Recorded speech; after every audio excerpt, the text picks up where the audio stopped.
My guest today is Robin Hanson, Associate Professor of Economics at George Mason University, blogger at overcomingbias.com, and author of two books, The Age of M and The Elephant in the Brain. In an earlier appearance on this show, Robin and I discussed the latter book, and today we'll be covering the former book in more detail. The theme of this little episode here is going to be exploring the core building blocks of social life by imagining strange and distant other societies, a thing that Robin is an expert at, and alien cultures and human successor cultures. Robin, welcome back to the show. Nice to be back. First question, are there any immutable laws of social science? And if so, what are they? So immutable is an odd word to use. Okay, yeah. Because it just means it doesn't change over time. Right. Like people are usually asking for general laws that would apply in a wide range of circumstances. So if you had a law that only applied in a limited range of circumstances, but those circumstances didn't change, then it would be immutable, even if not very general. And so then your question becomes equivalent. Are there ever immutable social circumstances? Is there ever a social situation that will last forever? And that's kind of a pretty big claim, right? Yeah. Forever is a really long time. I don't like to make claims about forever if I can avoid that, right? So, well, you have been suckered into it a few times. Not forever, that's a very long time, but at least very, very long periods of time, right? And what I noticed about, you have a couple of really interesting pieces, several interesting pieces. So The Age of M, the book, which speculates about future societies.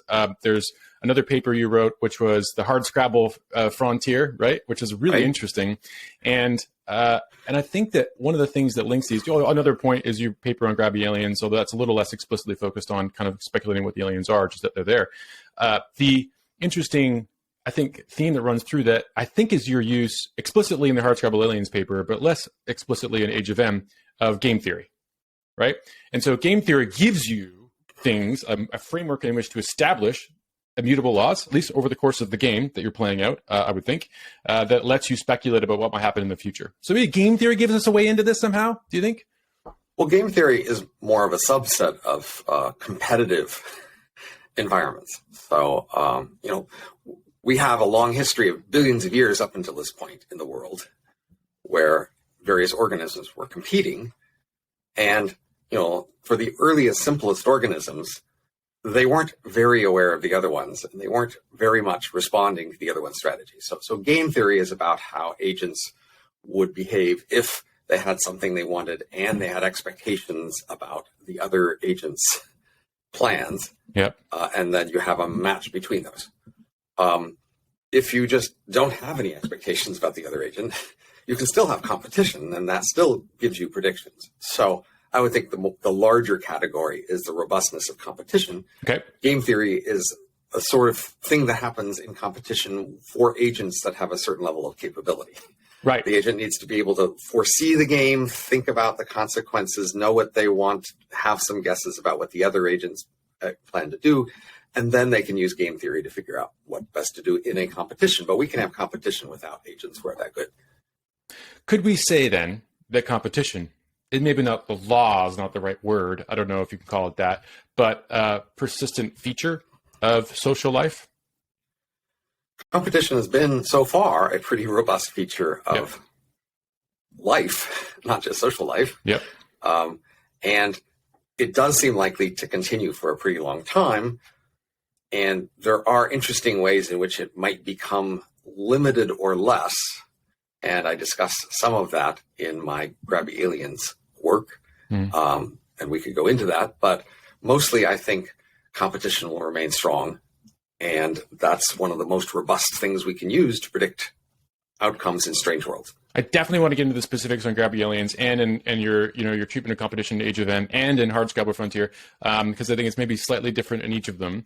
But is there anything else that is as permanent or general, mutable as competition that's worth thinking about? Is that it? Well, once you do have somewhat capable agents, then some sort of computing framework is also a pretty robust framework to have in mind. That is, an agent, in order to choose actions, will have to have some sensors that update memories, that then input into algorithms that will make choices about behaviors, right? Yeah. So that, I think, is going to remain a robust way to think about agents in social worlds for a very long time. I am so happy you said that, because that was one of the things that I was wondering about, which it seems to me that the concept of uncertainty and information processing, right, is really critical, because it's something that I don't think you touch on quite as much well, I don't know. We'll see if we can get into it. But I think that the idea of prioritizing attention and effort and decision making is really hard. I mean, it's really hard. It's the basis of intelligence, right? Or, it's a way of thinking about it, maybe. And so you kind of have competition, and you have people trying to figure out what to focus on. I like them.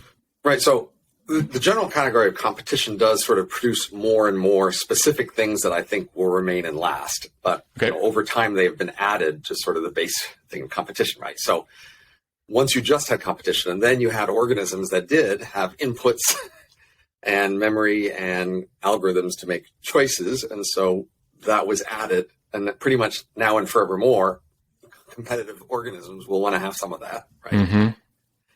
And then in addition, there's some degree of decision theory, I think, is a useful framework for thinking about how you would want to construct such algorithms, what you would want them to be approximating.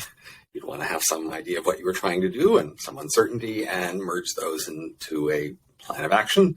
And then even further, game theory then becomes a robust thing you would add to decision theory for an agent who has sufficient, memory and calculation to be able to think about other agents and their plans, in addition to just their own goals and plans.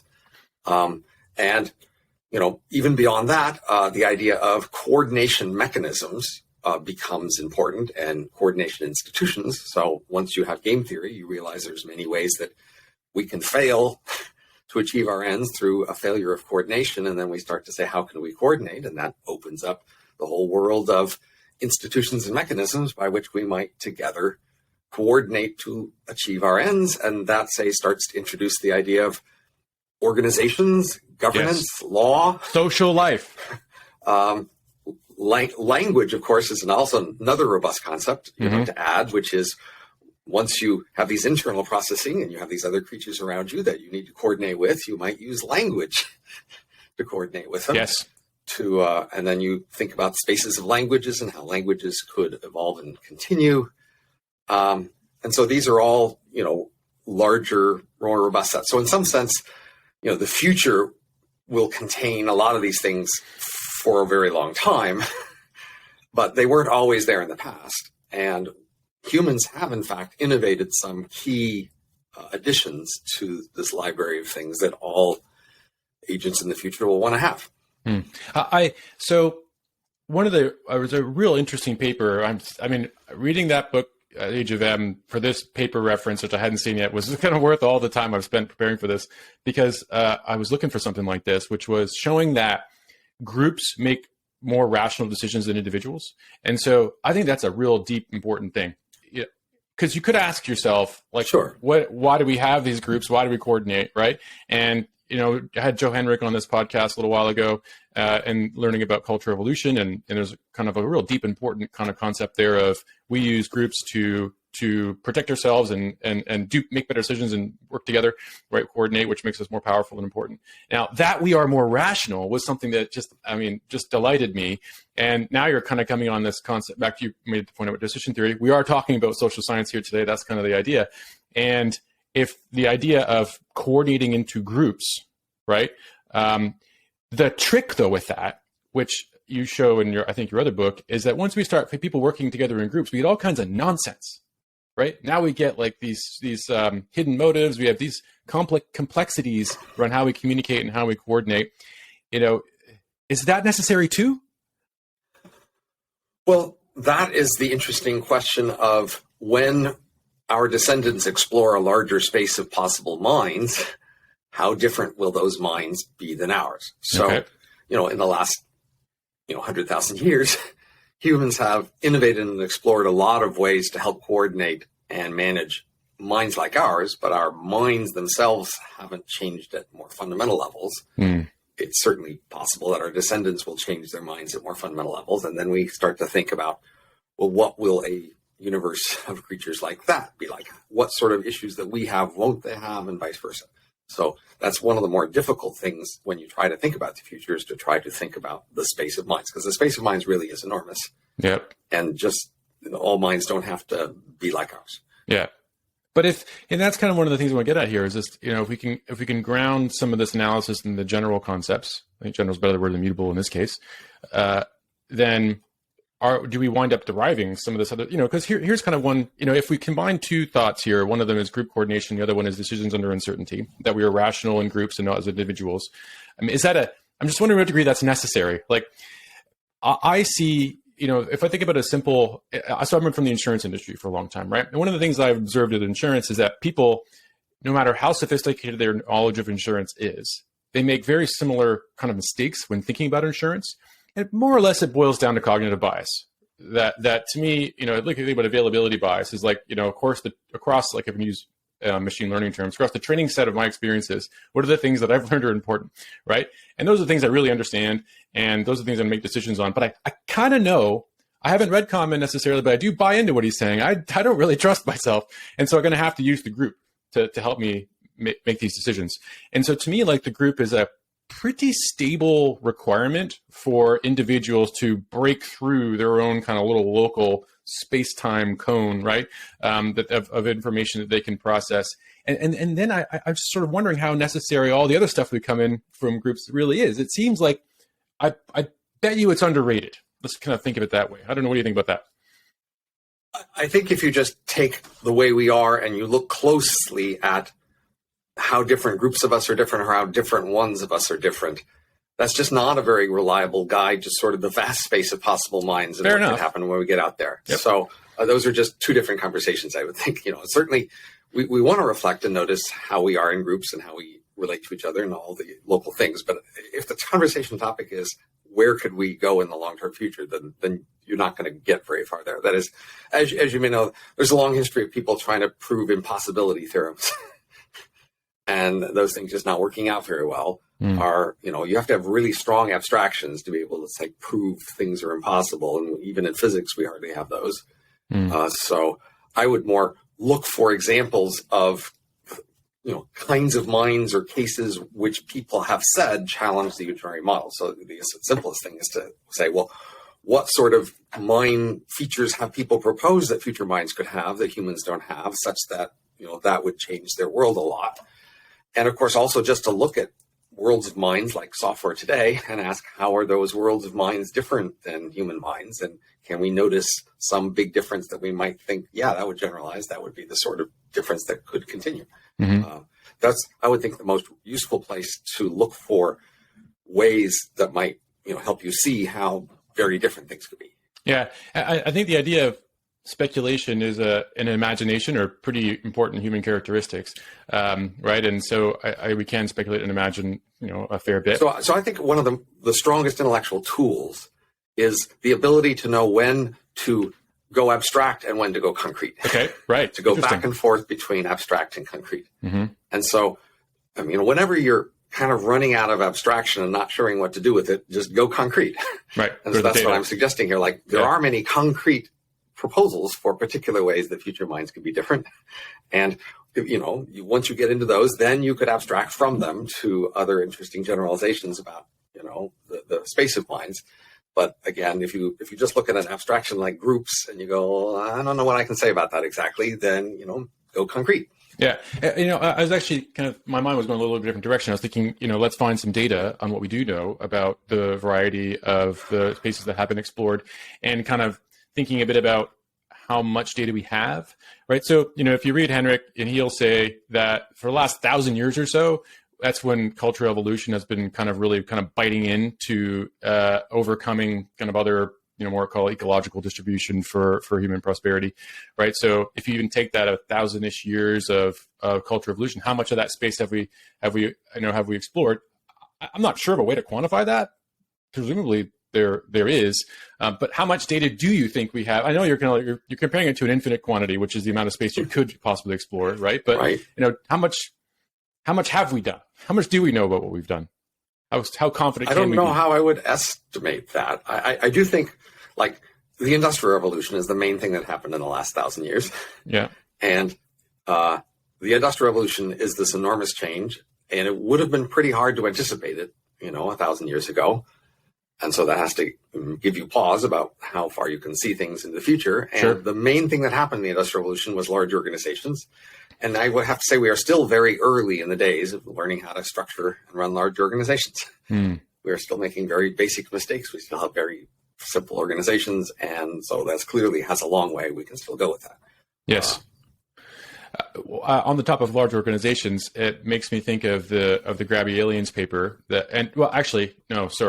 of your speculation of aliens that are here, right? So if we look at the information that we're going to have to kind of just accept it, I think, for the purposes of this conversation, right? So in the last kind of couple of years, there's been a lot of information released, declassified by the U.S. government about UFOs. Or they call them something else now. I forget what they are.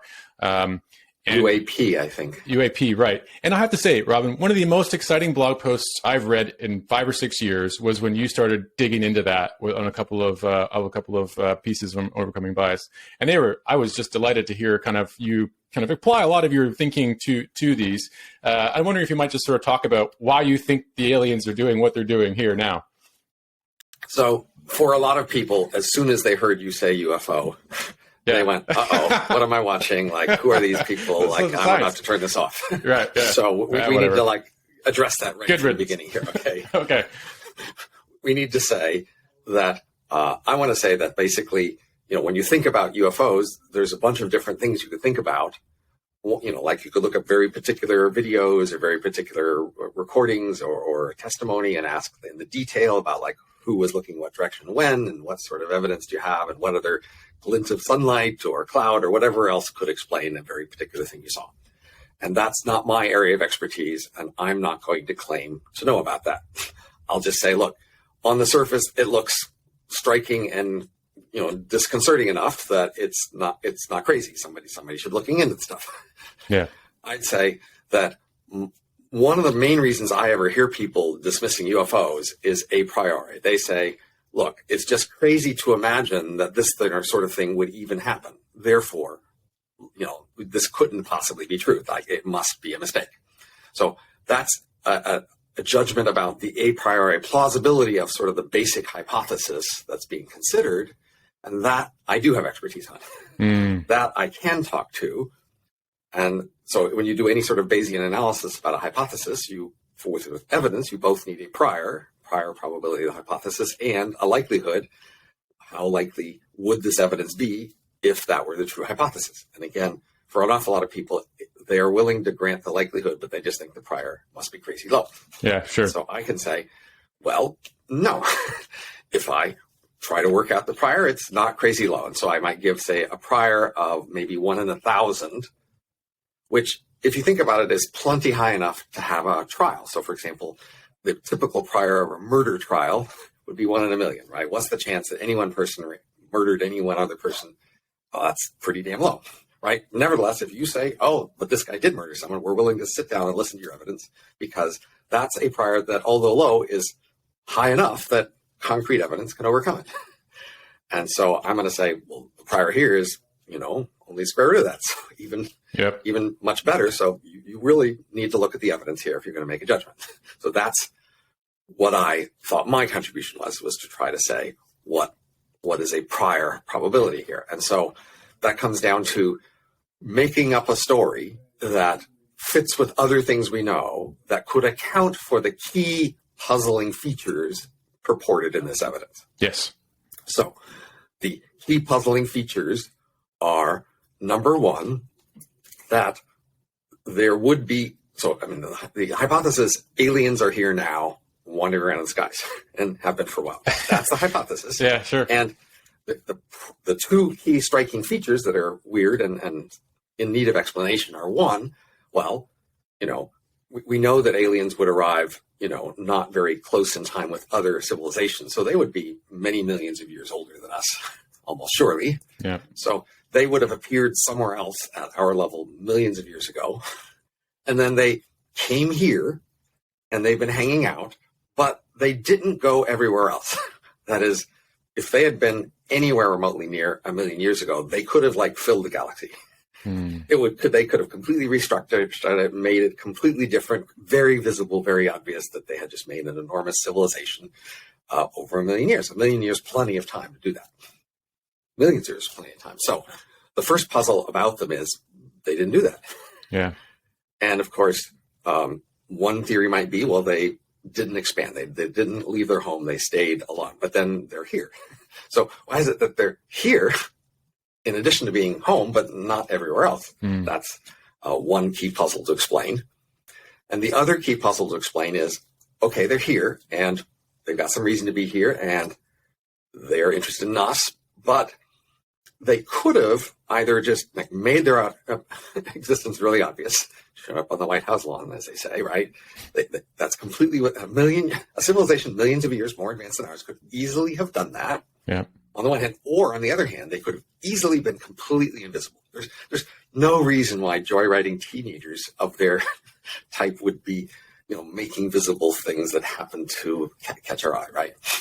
If they wanted to hide, they could hide. If they wanted to be visible, they could be visible. So, but instead, they're hanging out at the edge of our visibility. Taunting, teasing, what? I mean, what are they doing, right? Yeah.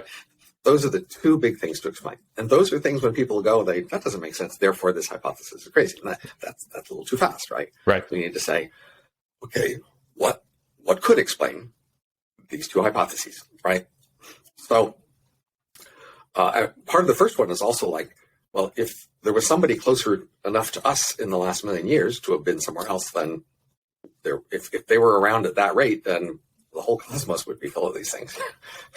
Not just them, but, there'd be lots more others. So then we say, why aren't there lots and lots of others? Even if those ones didn't decide to expand, why? If they're just 1,000 light years away, then another 1,000, another 1,000. There's plenty of room for others that somebody out there would do something, and then we see them, right? Okay. So my hypothesis to explain this has, again, two puzzles, so two main elements. So the first element is the idea of panspermia siblings. So life is here on Earth, and it was here on Earth very early, and it's possible that it didn't start on Earth. It started on some other place, call it Eden. And life went a long way there and developed a long way there. And there's actually, reasons why that would be a likely hypothesis, in the sense that life is really hard to evolve, and that extra time gives life a lot more time to do all the difficult steps it needs to. And then life transferred from that previous planet to the stellar nursery where Earth was formed, with the sun and thousands of other stars at the same time, all really close together, all throwing lots of rocks back and forth. So if panspermia, had seeded Earth, it would likely also seed those other 1,000 stars. And then after, relatively soon after Earth and the sun was formed, these stars drift apart, and then they spread into a ring around the galaxy. And then there'd be these other roughly 1,000 stars out there, each of whom had some life initially on it, which was then advancing over the last 4 billion years. And then one of them reached our level before us. But the rest of the universe could be empty for a really long way, right? So there's this key thing. The rare random thing was Eden forming life.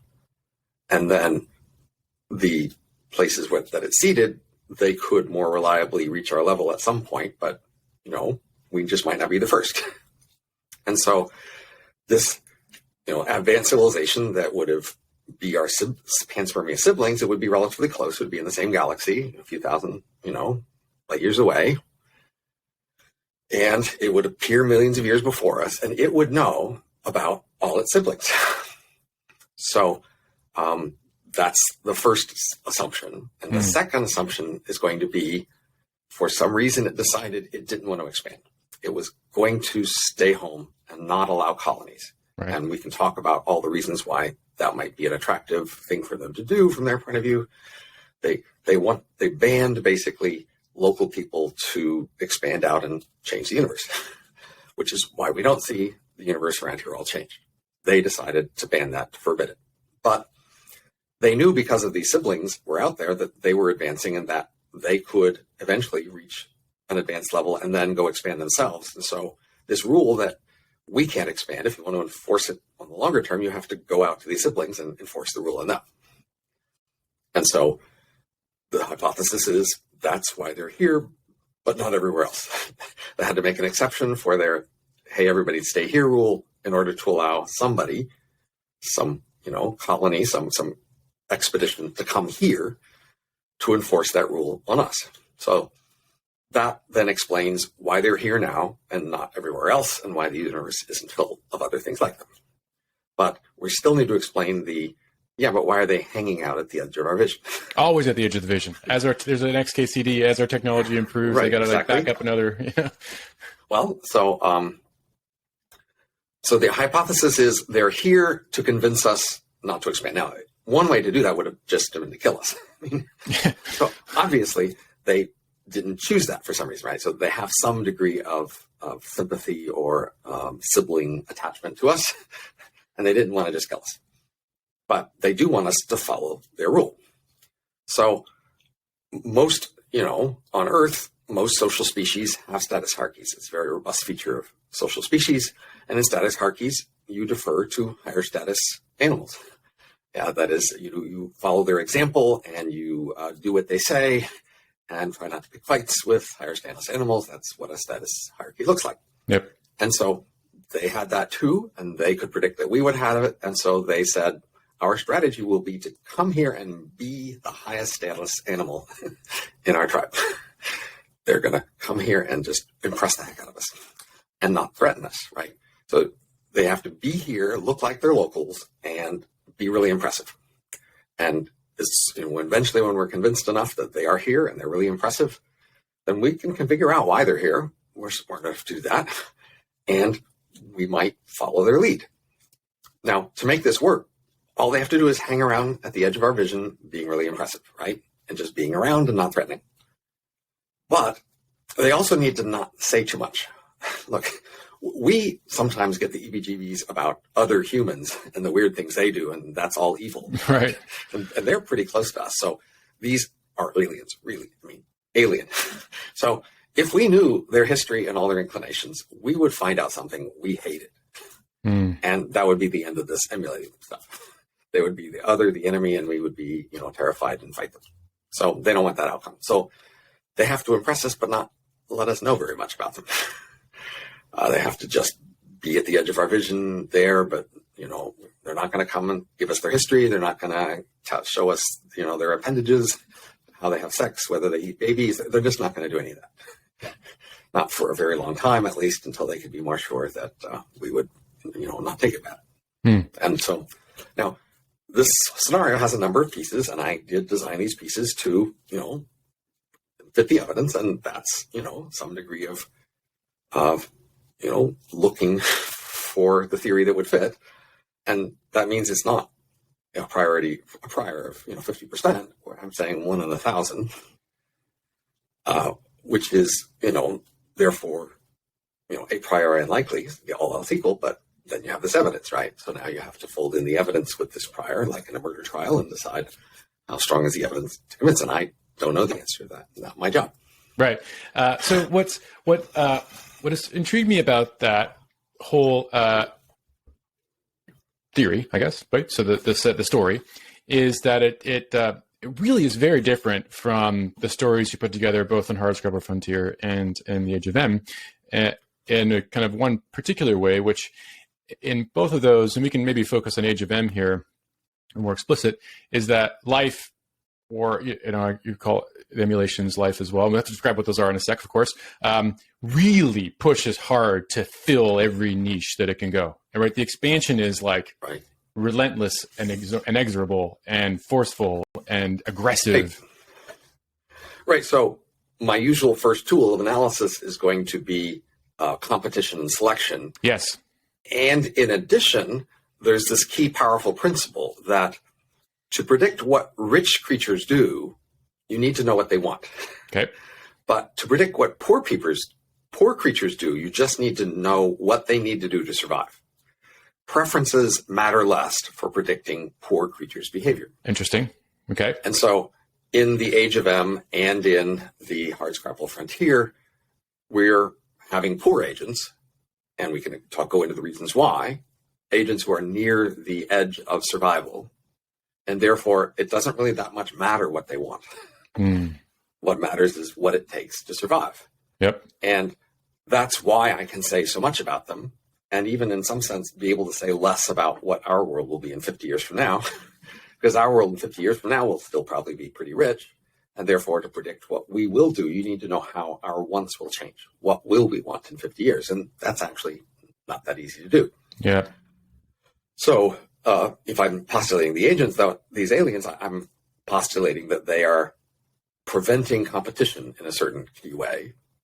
And that's going to tell us more things about them. To be able to do that is an unusual characteristic, a striking feature. And we can draw more conclusions about them from that.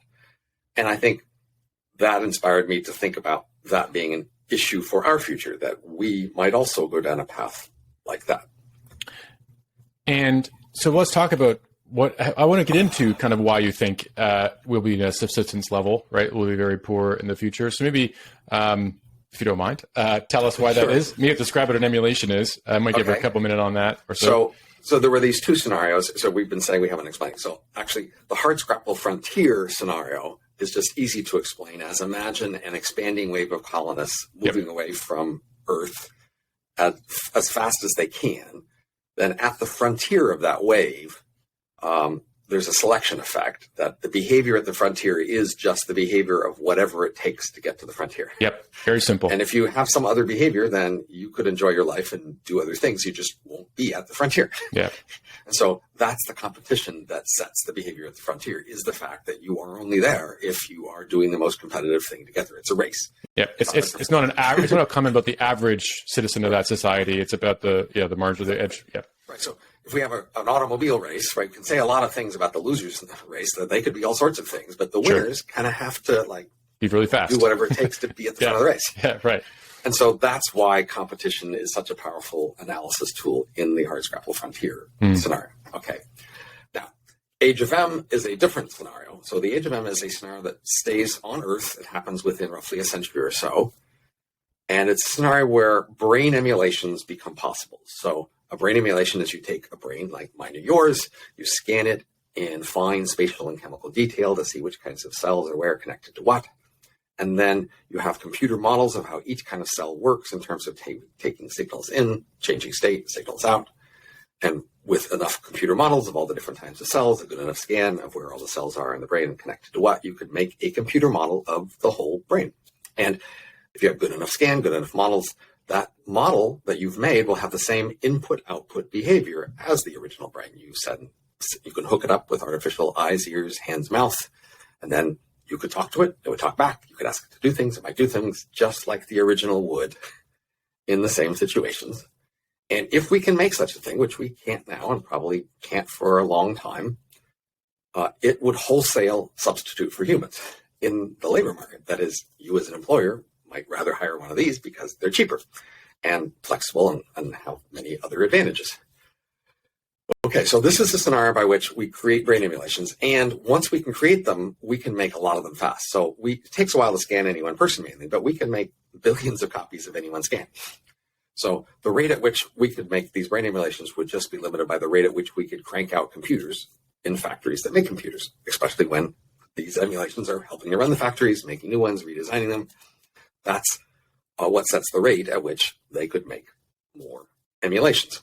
So the key idea is the reason we are now rich per person is that for the last few centuries, we have been able to grow wealth faster than we've grown people. That wasn't true until a few centuries ago. Yep. For all of life, billions of years, and all of human history until a few centuries ago, the rate at which we could increase our overall productive capability was slower than the rate at which we actually did increase the population. So every time we were able to do more, we just had more babies, and then we were back to the same situation of resources per person. In the last few centuries, we've been able to grow wealth faster than we've grown the population because the technology for improving wealth has just been fantastic on so many fronts, except the technology for making babies not improve much. No, not worse. faster, not cheaper. Yeah. Pretty much the same tech. Yeah. So if we ever in the future find a way to make babies or substitutes for babies a lot faster, then it's an open question. Will wealth grow faster than babies, then replace more population? And so in the age of M, this is a scenario where, in fact, you can increase the population faster than you can grow wealth. We're no longer limited by the slow, awkward, expensive way that we make people today. You just have to crank out another computer from a factory, and that's enough to make another brain emulation, and the population can just grow really fast. And so the wealth per person falls, and the only thing that can really stop it, unless we coordinate strongly somehow, is subsistence wages, i.e., where you try to make another emulation, but it can't survive. It can't earn a wage enough to pay for the hardware and the energy, the things it needs. So that's why the age of M is an age of subsistence, an age of competition, and therefore an age that we don't need to know what they want to predict what they do. Yes. We just need to figure out what it takes to survive. Mm. Probably the thing that most, challenges me, right? Challenges my agreement with the scenario. And to a certain extent, as I was analyzing the book and reading and thinking about it, you just sort of have to accept that's there. And then you can sort of like, what's next? That's part of the fun of imagining distant and strange places is, you can learn something even if you don't necessarily accept every premise. But one part of it that I have a hard time with is this concept of us really making, humanity, if you can even put it that way, kind of fungible, right? So it becomes a commoditization of individuality, which I just have a hard time. There's a few kind of distinct aspects which are kind of real, really specific that I kind of challenge me. One of them was that we will have things called spurs, where you can create a person and then they will use the word end. You didn't use the word die, but they are equivalent, right? And to me, if we are genuinely, if they're, assuming away some tweaks, that, as you mentioned, I have a hard time seeing us as a society being so callous with life. Well, so I presume you're aware of past societies up until recently. Yep. And for most of those societies, humans were pretty fungible in commodities. Mm-hmm. That is, say, subsistence farmers don't actually vary that much in terms of how productive they are on the farm. Humans were grown as a commodity to be subsistence farmers, right? And we were pretty callous about them. That is, we produced a lot of them, even if many would die in a famine or a war. Wars callously wiped out large numbers of them repeatedly over and over again. That is our human heritage. So I would say we've already demonstrated a ability to treat humans as commodities, to treat humans callously, to make as many of them as society finds useful. So there's an interesting the topic that I really wanted to touch on. Very happy we hit it right now. Is explicit versus implicit priorities, right? So I think that what we maybe don't know, you could tell me, you've definitely thought about this more than me, is that we didn't, except in the case of like a Roman Colosseum or something, right, where you're killing people. And I think war is an interesting kind of strange case. But for the most part, I think that we didn't mean to be. In fact, we've evolved a lot of social behaviors and institutions which are explicitly designed to prevent us from, like we care about each other, our family and all that. Like, even though I might have had the kids that I put them on the farm, I do love them. I have a sort of a biological attachment to my kin group, right? And I think that meant that although we were perhaps callous with them, it wasn't because we wanted to be. The bit that flips in the Age of M is the explicit prioritization of many things, right? So you're more directly going after certain goals. Actually, I don't think that's right. Okay. So the Age of M itself is explicit. Yeah. But the people in the Age of M aren't making their world according to my book. My hypothesis isn't that they read my book and then they go build a world that matches my book. My hypothesis is they build a world through other processes, and that my book is describing the world they have built. Yep. But they are not building it according to this recipe or plan or explicit goals. So the main thing to notice is that all through history, the large-scale structures of society and the large-scale outcomes were just not anything anybody chose or planned or voted on. We have not been running society in that sense, right? Humanity has not been driving the train. There's been this train of progress or change, and it has been a big, fast train, especially lately, and is making enormous changes all through the world. But it is not what we would choose if we sat down and discuss it or vote on it. It's emergent. Right. We just don't have a process for doing that. And we haven't had a process for doing that. And so, my claim is that whatever analysis tools that help us predict the past changes that were callous and harsh in many ways and commodifying people in many ways, those past processes and changes that happened not through our approval or explicit, analysis or assent, those processes will continue.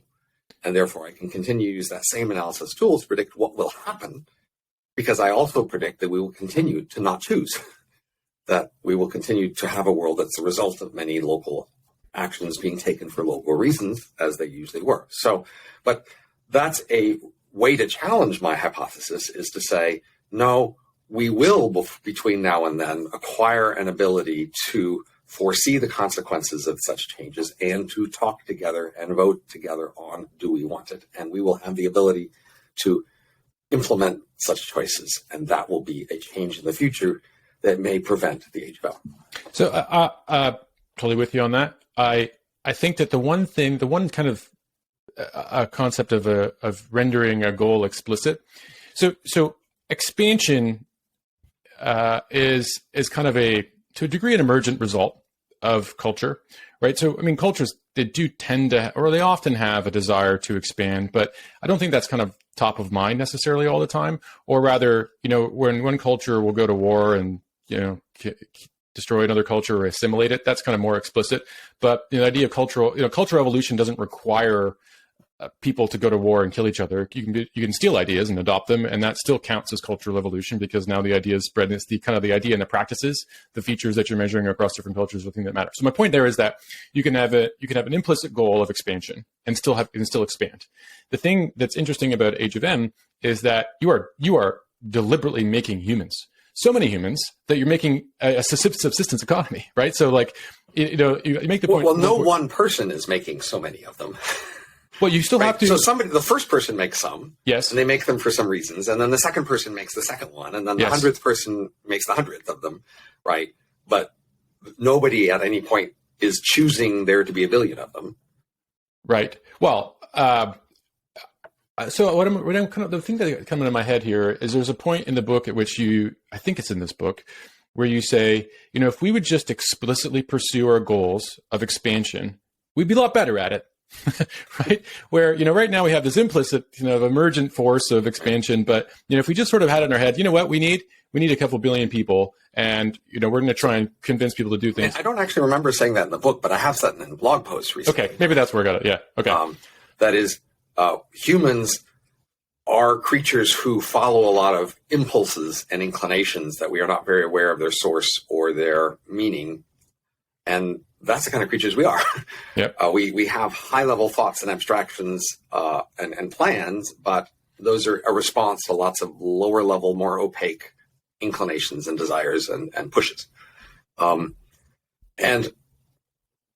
the question is, will that always be the way future creatures are?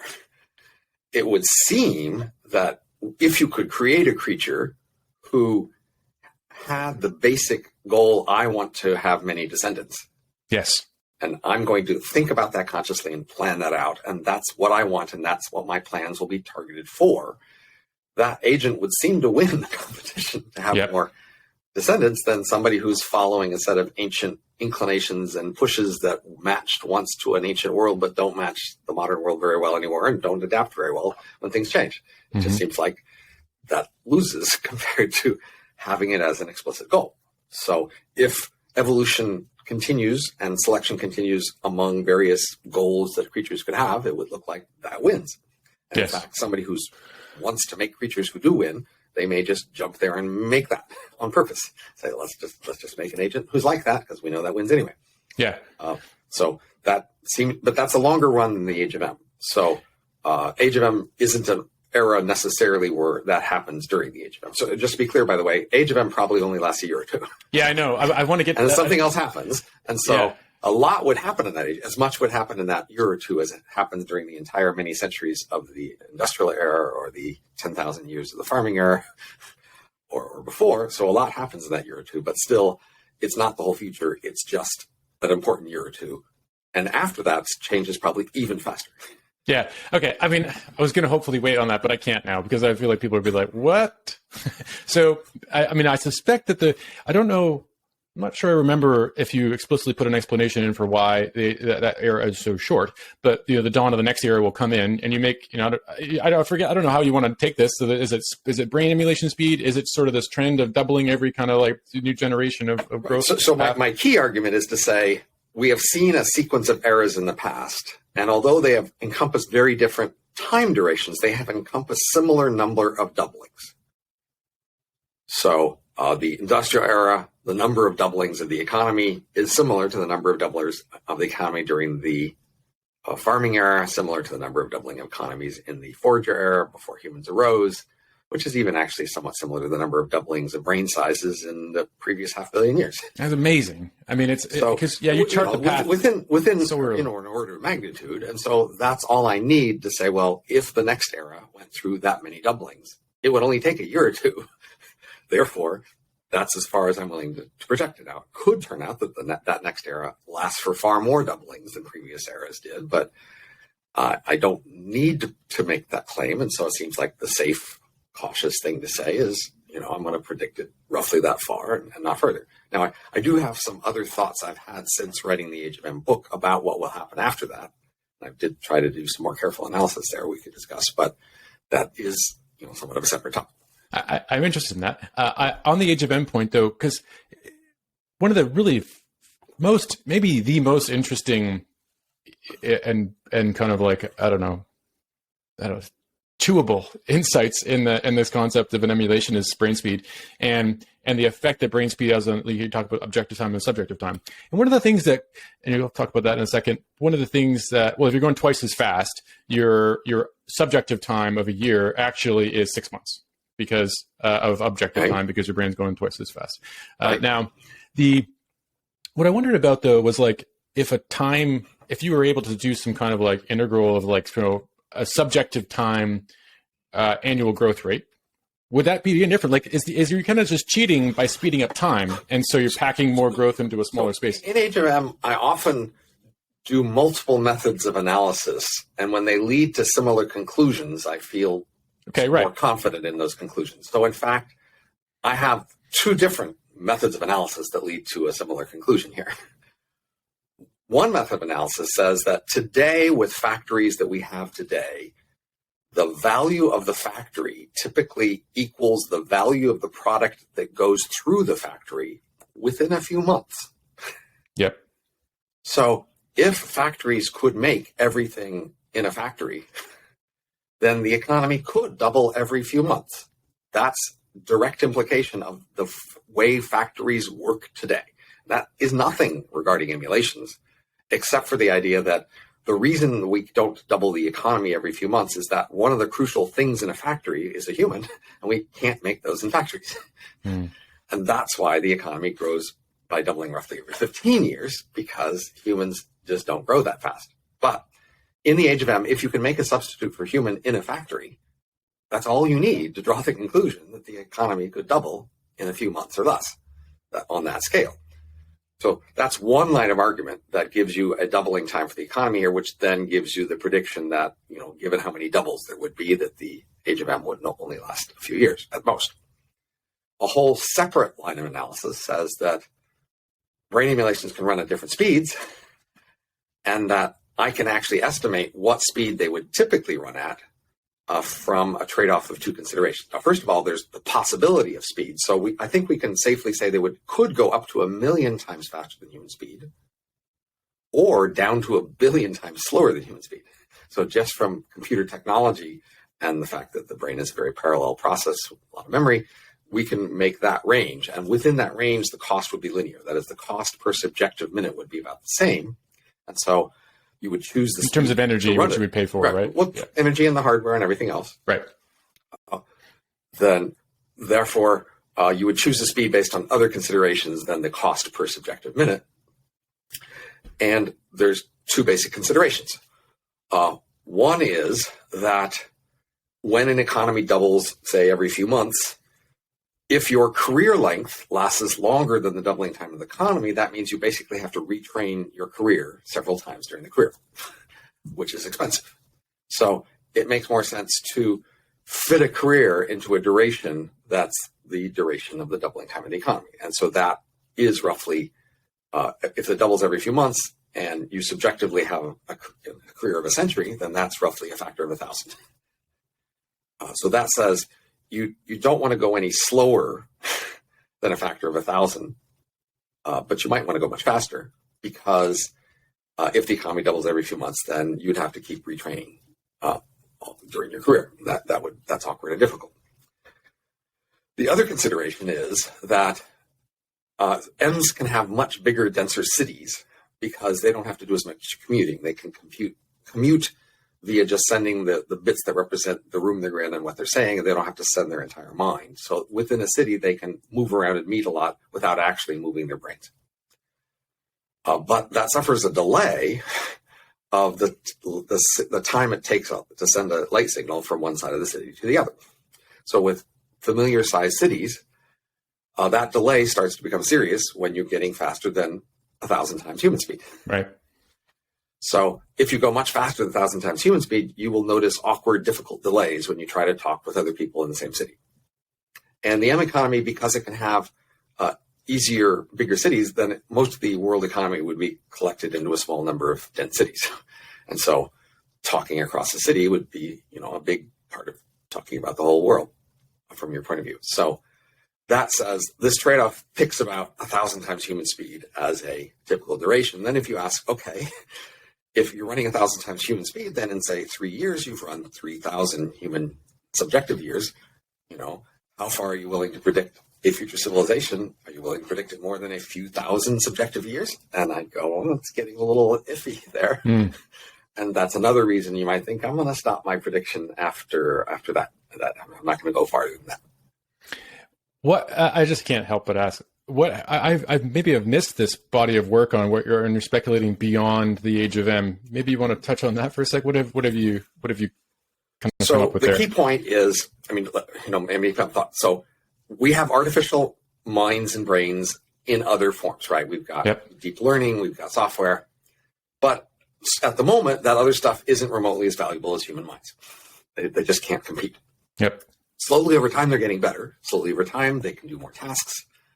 Eventually, those things maybe could do pretty much everything that humans could do. And at that point, humans are not in so much demand, in which case the ability to make brain emulations of humans is also not in much demand. Sure. So this age of M scenario really only plays out before that happens. That is, we have to be able to make brain emulations before nobody wants humans anymore or human-like minds anymore, right? And so that's a deadline. Now, if I look at trends, I'd say that deadline is many centuries away. So if I think the age of M is likely within, say, a century or two, then I think we will reach a point where emulations can be made while still humans are still valuable, and therefore while emulations are still valuable.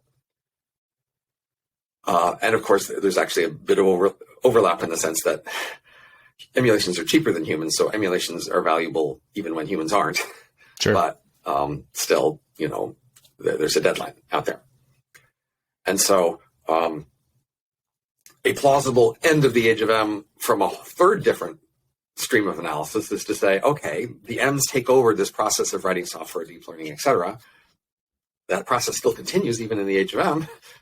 When do they finally reach artificial intelligence that competes with humans? And that would, again, I would say, give a few years.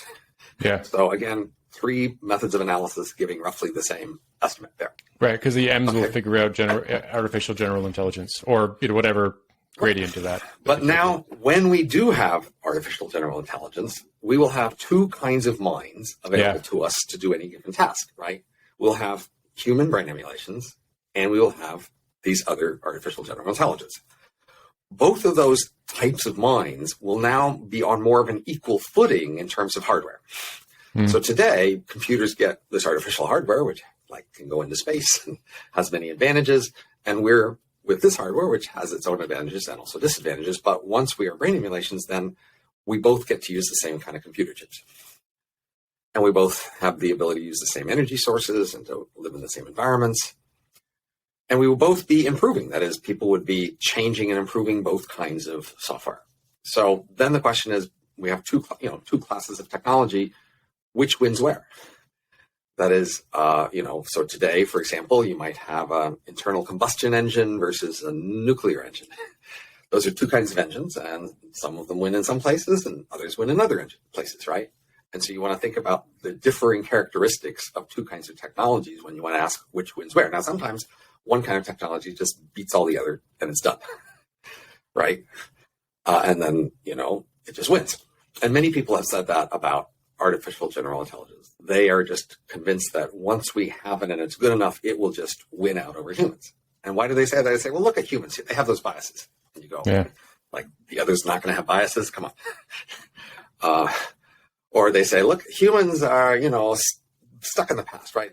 Human minds were designed 1 million years ago for some ancient environment, but our new systems are going to be designed for this new environment. So human minds will be old-fashioned. But you might go, but human minds have this enormous inherited heritage of all these things that have been built on it. So, right, today we often have platforms that have a lot of power because a lot of people have been adding tools to those platforms, and they can beat out a brand new platform that's clean and shiny but doesn't have all these tools supporting it, right? So, so that's the question. And then I thought of a framework, I think, to help answer that question. A way to think about. So the key thing to think about is, what were the key driving constraints that drove the design of the human mind? And how do those differ from the key driving constraints that we have been using in designing artificial software? And I think I found one that really tells me a lot. So the key thing is that the human mind never found some key distinctions that we have been using very reliably in artificial hardware and software, artificial minds. And one is the distinction between hardware and software. So, just used to the idea that you have computer hardware and you could put different software on the hardware. That's just the thing we're all used to. But that's not true of our brains. Our brains tie hardware and software together. That is, brains evolving in order to have a new thing that happens. The brain had to both invent a new algorithm and had to add a piece of brain hardware to run that algorithm. They were packaged together that way. So today, that meant the brain had to search for a long time to figure out how to add new packages. So brain couldn't just add new software without also adding hardware. And pretty soon you have a big pile of hardware that's filling up the head and using a lot of energy. And then you can only add new software if you can find a way to either delete old software or merge old software and new software via abstraction. So the brain spent many millions of years under evolutionary pressure to find ways to only, add the things that were really needed and to abstract, to find ways to sort of do two things at once with the same hardware software package. That was, a very hard constraint. And so the brain spent a long time honing its design under those constraints. Now today, when we have the separation of hardware and software, we sit down at a computer screen and we've got implicitly all the old software and all the old screens. And we can start with a blank screen and just make a new set of software. And we only need to connect it to the old software when we want to. And we know that every connection we make will make the system a little harder to modify and update, because that's the thing that, violates modularity. Modularity is our shining, powerful principle that lets us constantly add new pieces of software that, use the old one when we want to and not when we don't. But we don't spend a long time thinking at the higher level about exactly the best organization, because we don't need to. And so the organizations we choose aren't the best, and they rot quickly. That is, quickly over time, we find that as we add more things, the structure is getting problematic and our software rots. And eventually we throw large systems away and start over from scratch. But we have this enormous advantage, the blank screen, and just writing new software. And the brain couldn't do that. So the thing you should expect about the difference between brains and artificial software, including, say, machine learning software and the systems it produces, is that the human mind will be this marvel of modularity and abstraction, where it spent a long, long time thinking about what the higher level structure should be such that they could do multiple things with the same modules. And they've just done a spectacular job of that. And the software we can make fast, but it's just nowhere nearly as well abstracted and well organized as the brain. And so we have to expect that the artificial software just rots more quickly and have to throw it away. And therefore, that will tell you where it's useful versus not. And so there's some other things we can say about which are useful where, but that's one of the main ones. Another one is just, there are roles to be in that humans used to be in. And so many of these roles are designed for a human in that role, like a lawyer, say. And so, it'll just be easier to put a piece of artificial hardware in that role that's also structured much like a human, that thinks much like a human, because those roles were designed for humans. And that will also be a way to identify the roles that would last longer with human minds in them. That's really interesting. And I've seen your stuff on Rot, so that thank goodness I didn't miss all of that, Robin. I was kind of worried that I'd missed a whole strand of your thinking. And the connection to AGI and this post-M world I hadn't figured out. So that's pretty interesting. As you were talking about the ability to do multiple things with one innovation, let's say, my mind goes to status-seeking behavior and some of these other kind of puzzling features that you document and talk about frequently. And think to myself, because one of the things that I've noticed, and I just recently recorded a podcast with Stan McChrystal on leadership and uncertainty and risk. And one of the things that I've noticed is there's this really interesting connection between, let's call it leadership. Leadership is more or less asking the question of who's the highest status person around, right? Because you follow the leader, right? And we're always in this competition to assume the mantle of leadership by trying to pursue status. That's my words, and you can disagree with that. You thought about status more than me. But to me, like the thing the thing that leader does to us is it resolves uncertainty. So it guides us through this kind of world of risk. It says we were talking, I think before this session, we had a little recording at the beginning, talking about how we need to focus on things, and that can allow us to actually remove a lot of information and ignore stuff by the ability to focus. And to me, that's one of the things that leaders do, is they actually destroy information about the world around us. But the gift that is, it allows us to focus on things, and we like that, right? We crave that, actually. We want people to tell us that it's all okay, and you don't have to worry about all this other stuff. That's something that leadership gives back to us. And yet we have all this other stuff that guides a lot of our behavior, but underneath it all, we kind of have this real objective of trying to reduce uncertainty in the world around us. So we're kind of doing a lot of stuff with some pretty abstracted behaviors. What do you think about that? So to make a connection back to the aliens Awesome. Discussion, a lot of people, when they think about the future, they think about this competitive world that will evolve minds. And they think about things about humans they cherish, such as love or our style of leadership or humor or music. And they fear, the future competition will destroy that and take it away. That is, our style of these things won't be competitive. Yep. And they imagine the thing that replaces us as some sort of horror, a board, for example, or just something else that isn't us. And that comes... that issue comes over and over again every time we talk about something like leadership, and we have to ask which elements of leadership are sort of robust to any future creatures, needing to organize and have somebody be in charge, and which are unique features of the way humans have done it that aren't like how other animals do it, and that aren't how the future will do it. And that's hard to tell in many ways. What we have to do is sort of go into each feature and try to think about how general could be the functions it's performing, and then that's hard to tell, but many of them are general and many of them aren't, right?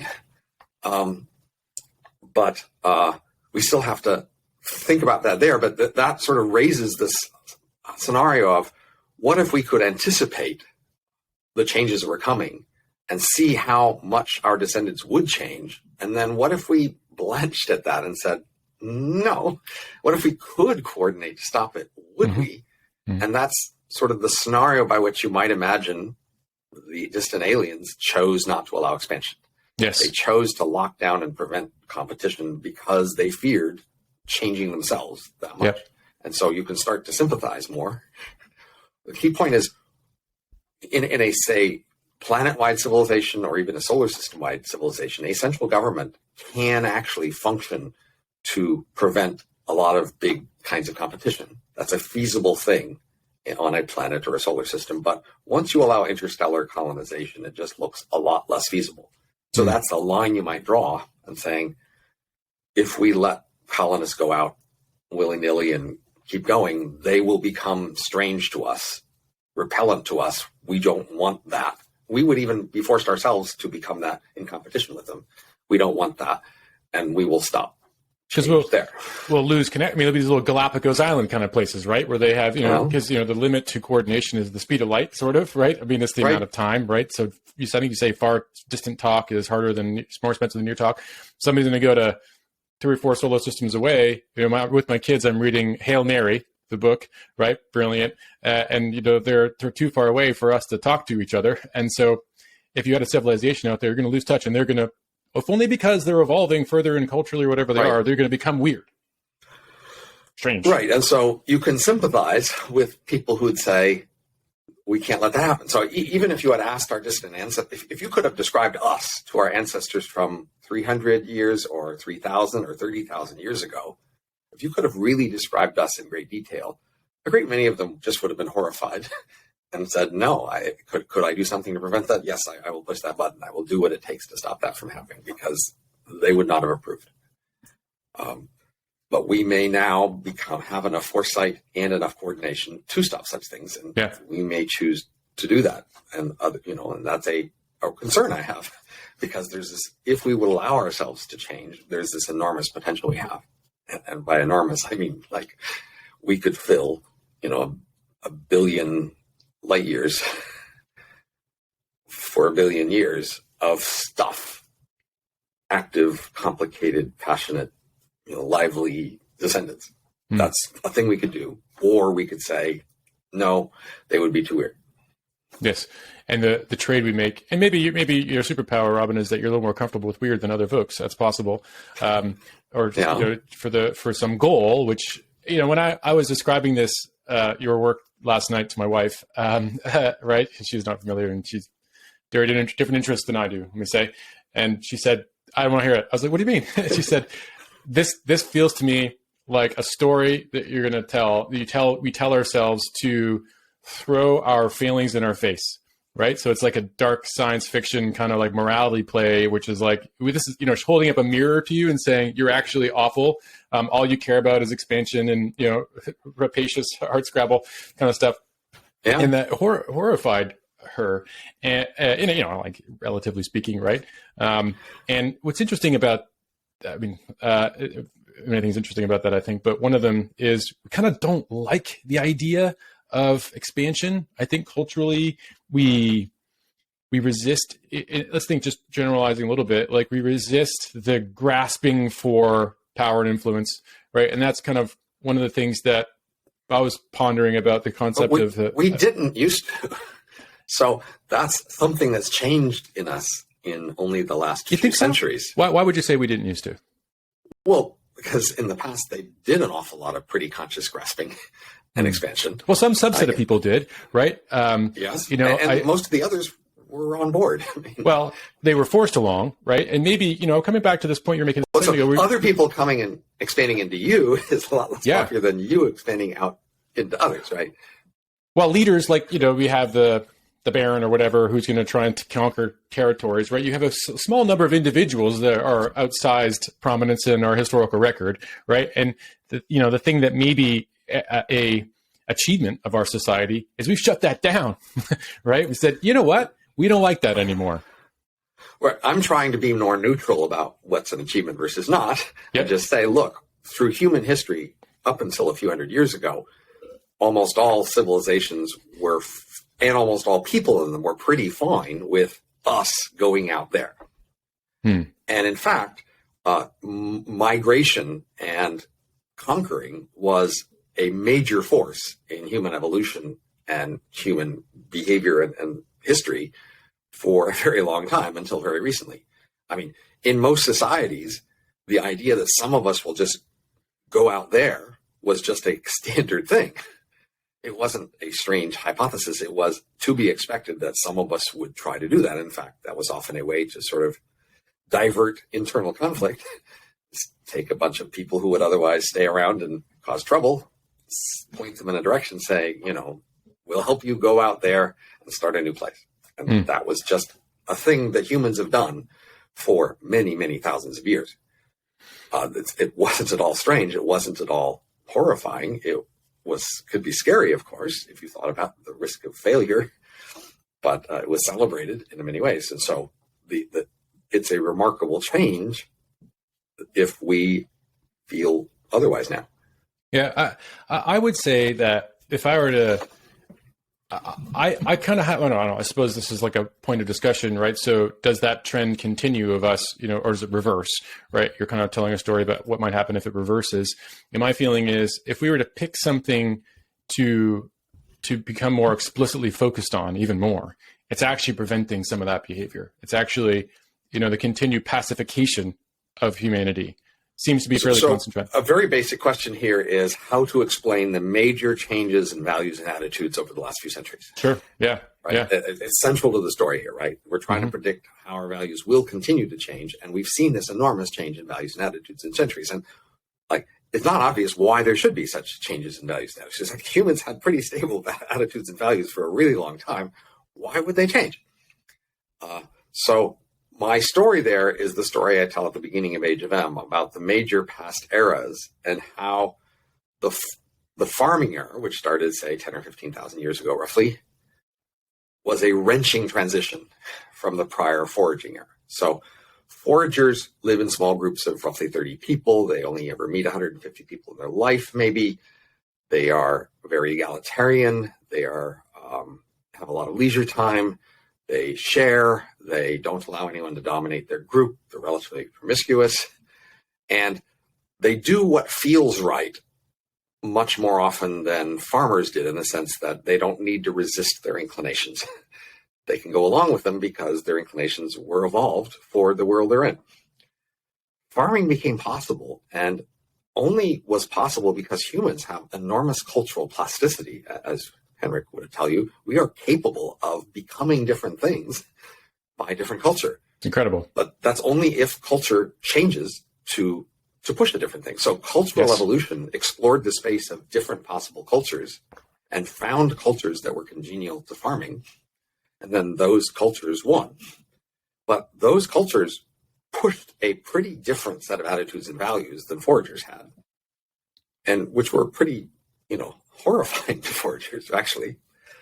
The farmers put up with enormous ranking and domination, war, conflict, marriage, property, not sharing, not leisure, things that foragers just would not like. And in many sort of objective ways, the quality of life just went down for individuals moving to the farming world.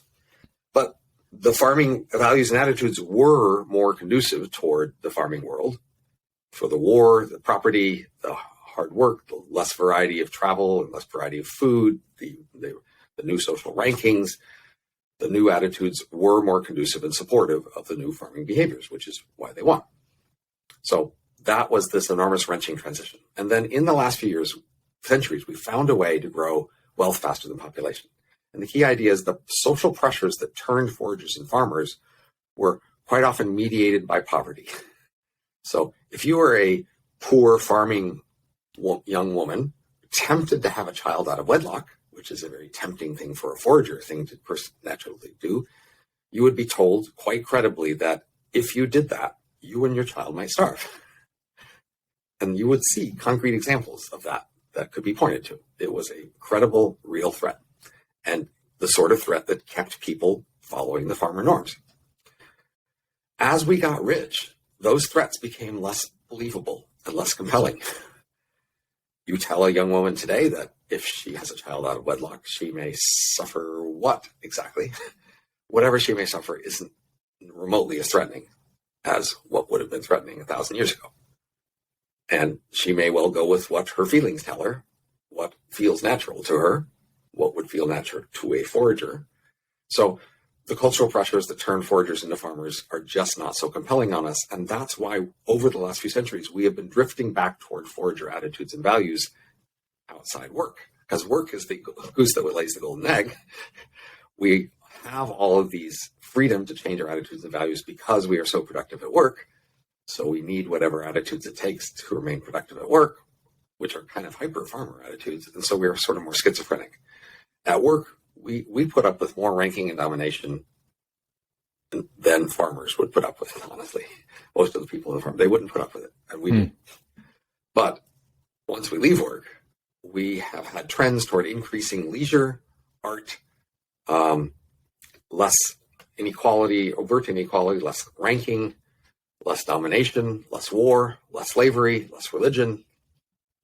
These are the major trends over the last few centuries, and they can be explained, I say, by reverting to forager attitudes outside work because we're rich.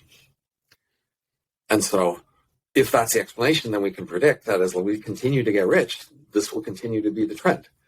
A culture novel or Star Trek future where we get richer, we have to work less, we are more indoor on what feels good, we are less ranking, less domination, less slavery, less war, less religion.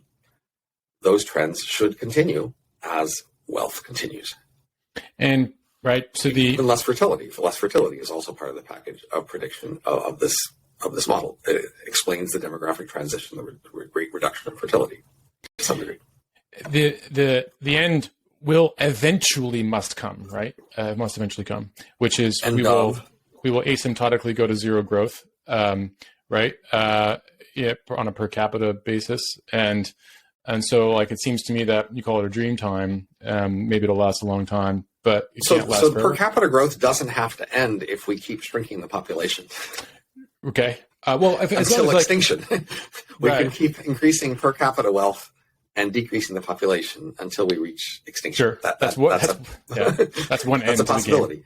Yeah, that is a possibility. I mean, I would assign a fairly low probability to that myself. Because we'll eventually see that it's a problem. But overall growth could continue for over 1,000 years, and at recent projections, it would take less than 1,000 years for extinction. Yeah, via reducing population. If we did nothing about it, and so as to do nothing. So I want to kind of close, unless we're running out of time here. There's one I brought you up in my conversation with Joe Henrik, and and I want to kind of get your reaction to sort of the line of thinking, which was one of my readings of your body of thought is that our status-seeking institutions, let's call it, or rather habits, are kind of messy. We don't always pick the right or the most, effective. You can choose your goal, but for the most part, we have a fairly general way of determining status, and it's not that great. But if it is the transmission mechanism for cultural evolution, it's done all right. I mean, it hasn't destroyed us. And so picking high status people to mimic, and then so that is the transmission mechanism for culture, that's all right. What I'm interested in, and one of the things Henrik says is that there's two kind of general approaches to status. There's dominance and prestige, right? And dominance was kind of more important back in the day, and now prestige is sort of this other thing, which is really amazing to me that there's like another mechanism that's evolved or emerged for choosing status. It presents the possibility of yet another one emerging at some point. And I'm wondering if maybe you could close on speculating on whether, what that might be if you were to pick something, or what your prediction might be, which would be different, of what might emerge as another way of assigning status and transmitting culture. So there's different timescales here. So in the Age of M, in the book, I do talk about what would be new status markers. So for example, today we concern about per capita wealth, but we don't hardly ever care about how many descendants somebody has. But I would think in the Age of M, the size of a clan would matter in addition to the per capita wealth in each clan. That would become a new status marker. I talk in there about how school would become less important because you could more reliably estimate somebody's productivity from the other copies. But in the very long run, I have this thing about being explicit about reproduction. So I think I'm out of time. Oh, you are? Okay. I'm going to head off for lunch here. Okay, great. Sorry. But it's been great talking. Yes, thank you very much, Robin. Have a great day. All right. Bye. Take care. Bye.